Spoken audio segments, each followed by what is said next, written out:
అస్సలాము అలైకుం వరహ్మతుల్లాహి వబరకాతుహు. సోదరులారా సోదరీమలారా, ప్రస్తుత పరిస్థితుల్లో కొందరు మూర్ఖులు అజ్ఞానులు చేసినటువంటి దాడి నిమిత్తం పూర్తి ముస్లిం సమాజమే తప్పుడు మనుషులు అన్నట్టుగా కొందరు ఆపాదించే ప్రయత్నం చేస్తున్నారు. అయితే మానవతావాదులు, జ్ఞానవంతులు పెచ్చ మాటలు మాట్లాడకంటారా, ఆ మూర్ఖులు అజ్ఞానులు చేసినటువంటి తప్పుడు పని పూర్తి ముస్లిం సమాజానికి ఆపాదించడం అనేది తప్పు అని చెప్పి చెబుతున్నారు. ఖురానే మజీదులో అల్లాహ్ తబారక్ తఆలా అంటాడు, ప్రవక్త మీరు చెడుని కూడా మంచితో దూరము చేయండి, అప్పుడు మీ శత్రువు కూడా మీకు మిత్రునిగా మారతాడు అని చెప్పి ఖురానే మజీదులో అల్లాహ్ తెలియజేశాడు.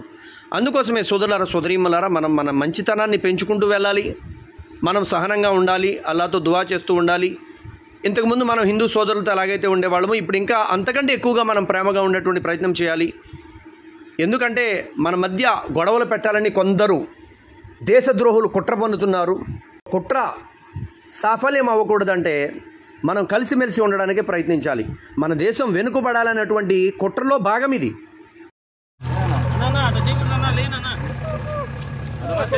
చేయకూడదు, అదంతా చేయకూడదు. మనం మానవత్వంతో చేస్తున్నాం ఇవన్నీ.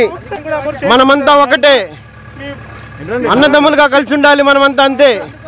గుజరాత్కి సంబంధించినటువంటి ఒక ఊరిలో ఉన్నటువంటి ముస్లింలందరూ కూడా అక్కడ ఉన్నటువంటి మస్జిద్ని కరోనా రోగులకు చికిత్సా నిలయం కింద, అంటే చికిత్స చేయడానికి ఆ యొక్క మస్జిద్ని తయారు చేసి ఇచ్చారు. అదేవిధంగా సోదరులారా సోదరీమణులారా, ముంబైకి చెందినటువంటి ఒక అబ్బాయి, ఒక కుర్రవాడు షా నవాజ్ అనేటువంటి పేరు గల వ్యక్తి 20 లక్షల రూపాయల కారును అమ్మి అతడు ఆక్సిజన్ తెప్పించి ఆ ఆక్సిజన్ తోటి అక్కడ ఉన్నటువంటి రోగులకు సహాయం అందిస్తున్నాడు. సోదరులారా సోదరీమణులారా, మరి కామారెడ్డిలో జరిగినటువంటి ఒక సంఘటన మనం చూస్తే అక్కడ ఉన్నటువంటి షఫీ అలీ అనేటువంటి యువకులు అక్కడ ఎవరైతే కరోనాతో చనిపోయారో వారి యొక్క అంత్యక్రియలు వారి యొక్క విధానాల్లోనే, అంటే ముస్లిమేతరుల్లో ఏ యొక్క మర్యాదలు విధానాలు ఉంటాయో అదే విధానంలో వారు అంత్యక్రియలు చేశారు. అలాగే సోదరులారా సోదరీమణులారా, మరో చోట రంజాన్ ఉపవాసంతో ఉంటూ భోపాల్లో అక్కడ ఎవరైతే చనిపోయారో కరోనా కారణంగా వారికి సిద్దికీ సద్దాం అనేటువంటి వారు 60 మంది హిందూ సోదరుల యొక్క అంత్యక్రియలు వారి యొక్క మర్యాదలను పాటిస్తూ పూర్తి చేశారు.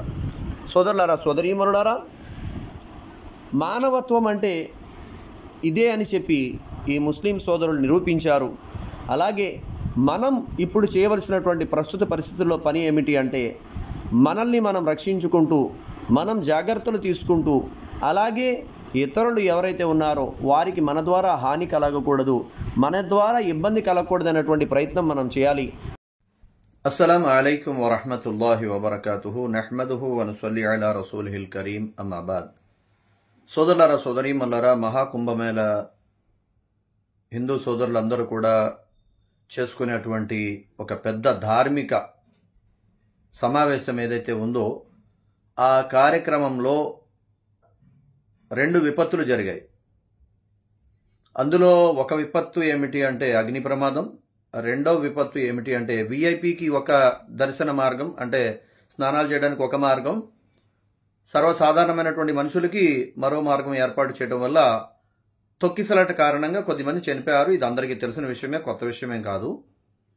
అయితే ఈ వీడియో చేయడానికి గల ముఖ్యమైన ఉద్దేశం ఏమిటి అంటే, మామూలుగా సర్వసాధారణంగా ఈ మధ్య కొద్దిమంది మాట్లాడుతున్నటువంటి మాటలు ఎలా ఉన్నాయంటే, అసలు ఇస్లాంలో ఉన్నటువంటి ఖురాన్ ఏదైతే ఉందో ఆ ఖురాన్లో అసలు ముస్లింలు హిందువులతో మంచిగా ఉండాలని ఉండదు, ఎక్కడ కూడా అసలు ముస్లింలు హిందువుల్ని గౌరవించాలని కూడా ఉండదు, వాళ్ళతో కలిసిమెలిసి ఉండాలని కూడా ఉండదు అని చెప్పేసి కొద్దిగా మనకి మధ్య గొడవలు వచ్చేలాగా కొన్ని మాటలు మాట్లాడుతున్నారు. మీ అందరికీ తెలిసిన విషయమే.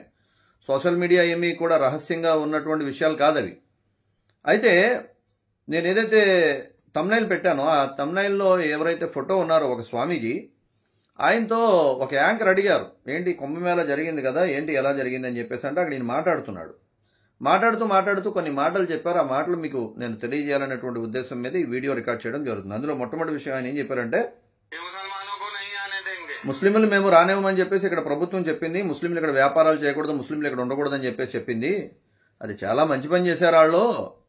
ఎందుకంటే అక్కడ అగ్ని ప్రమాదం జరిగింది కదా, ఆ అగ్ని ప్రమాదానికి కారణం కూడా అవసరమైతే ముస్లింలు అని చెప్పి అక్కడ కూడా హిందూ ముస్లిం చేయడానికి కొందరు ప్రయోగాలు చేద్దరు. అలా రానివ్వడం చాలా మంచిదైంది అని చెప్పేసి అన్నాడు ఆయన స్వామీజీ గారు. मुसलमानों को नहीं आने दिए तो दो दो हादसा हो गया तुम्हारे हिंदुत्व के काल में। बढ़िया हुआ मुसलमान नहीं गया, बहुत अच्छा हुआ। नहीं तो इस कुंभ के भगदड़ का, कुंभ के अग्निकांड का पूरा दारोमदार हमारे मुसलमान भाइयों पे जाता और वहाँ भी हिंदू मुसलमान हो जाता। मैं అదే చెప్తున్నారు. माइनॉरिटी के लोगों को चरण पकड़ करके చేస్తున్నాం ఈ పని 200 మంది కలిసి చేస్తున్నాం. దాంట్లో ఒక 30 మంది ఉన్నారు, హైదరాబాద్లో ఉన్నారు, వేరే వేరే ప్రదేశాల్లో ఉన్నారు. ఒక్కరికి కూడా కోవిడ్ రాలేదు.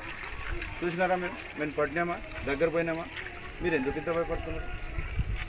భయపడి మీతోటి ఇన్ని దినాలు మీ దగ్గర ఉండే మనిషికి మీరు లాస్ట్ మనుజానికి కూడా రాకుంటే ఎట్లా? మానవతత్వం ఎక్కడ పోయింది? మేము సావమా? నువ్వు సావా? నేను సావనా? ఈయన సావాడా? చెప్పు, నాకు ఎవరన్నా బతుకుతారా? ఇది వస్తే అందరికి తీసుకుని పోతుంది. నేనున్నా కదా, సొంతం నేనున్నా. ఇప్పుడు నా వయసు 60 సంవత్సరాలు. పాప గాని దగ్గరికి వచ్చి కళ్ళు చూద్దాం అంటే కూడా ధైర్యం చేయకపోతే ఎందుకు ఇంత భయపడుతున్నారు? కూడా దూరం చేసుకున్నా అంటే మానవత నాడున్నది. మనిషి చచ్చిపోతున్నాడు, ఎట్లా చచ్చిపోతున్నాడు? అస్సలాము అలైకుం వరహ్మతుల్లాహి వబరకాతుహు. సోదరులారా, సోదరీమణులారా, బుష్రా ఇస్లామిక్ ఇన్స్టిట్యూట్ ఆధ్వర్యంలో ముఫ్తీ ముదస్సిర్ గారు గత 6 సంవత్సరాలుగా అల్లా దయ వల్ల అనేక మంది స్త్రీ పురుషులకు, పిల్లలకు, పెద్దవాళ్లకు తజ్వీద్తో ఖురాన్ చదివేటువంటి విధానం నేర్పించడం జరుగుతుంది. అల్లా దయ వల్ల ముఫ్తీ సాబ్ దగ్గర చదివినటువంటి పిల్లలు ఈ రోజున మదర్సాల్లో టీచర్ స్థాయిలో అల్హమ్దులిల్లా ఉండడం జరుగుతుంది. మీలో ఎవరైనా తజ్వీద్తో పాటు ఖురాన్ నేర్చుకోవాలంటే ముఫ్తీ సాబ్ నంబర్ 8332932972కి కాంటాక్ట్ చేయండి. పూర్తి వివరాలు తెలియజేయబడతాయి. జజాకుముల్లాహు ఖైరా. అస్సలాము అలైకుం వరహ్మతుల్లాహి వబరకాతుహు.